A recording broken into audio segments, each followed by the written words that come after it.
In August of 2011, I was going to Eitz Chaim up in the North Shore, and Lizzie was coming in to be the rabbi there halftime. And we set up a lunch date together, and she started to tell me a little bit about what her plans might be for this new community she wanted to create in the city, in addition to her halftime job up on the North Shore. And I said to her, "What are you waiting for? Sounds great." She says, I'm not really sure.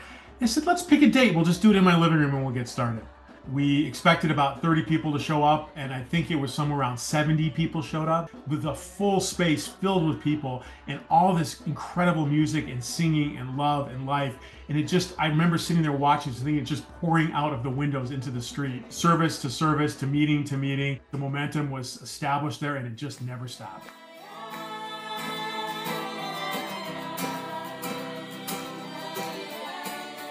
We all had kind of heard, hey, I heard there's this girl Lizzie who's doing this thing called Mishkan. And it was like the start of me making my own friends and having a Jewish life that wasn't my parents' Jewish life, my grandparents' Jewish life, but like actually mine. I remember there were like other cool young people who were not rabbis, but were leading with her. Stephen was the first rabbinic intern. He went on to rabbinical school, and I had that kol damama daka, the still small voice that told me it was in my path to go to rabbinical school. And I remember one of the first things I did was message Rabbi Lizzie, and she was like, "Let's make a fellowship for you." It showed me that I have this leadership capacity, that I have this ability to sort of distill Torah in an accessible way. And in the coming year, I'm going to be moving out to the West Coast to be a community rabbi at a renewal shul in Ashland.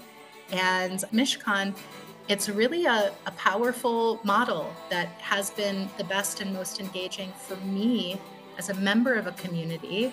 And I feel really confident to build something similar.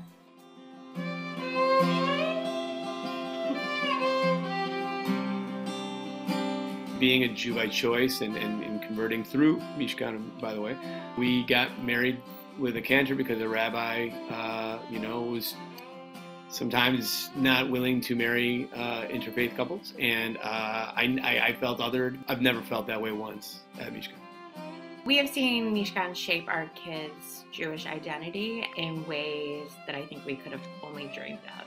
The way that both Sam and Noah have built friendships with kids they have known through Mensch Academy and through the mitzvah cohorts and then continuing youth programming is such a rich and nourishing aspect of their Judaism. And they've built that next generation, if you will, of Jewish community and how they show up in spaces together. They sit together at services, they're singing together, they're praying together, they're interrogating, kind of different lessons together. It's really beautiful. And then at our daughter's bat mitzvah, she was so excited to see her friends from religious school, right? Like she was like, they're here.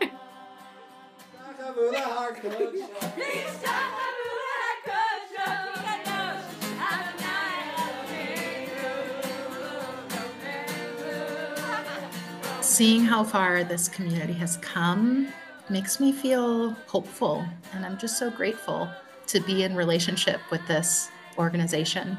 Lizzie's willingness to be trying new things is such a progressive value.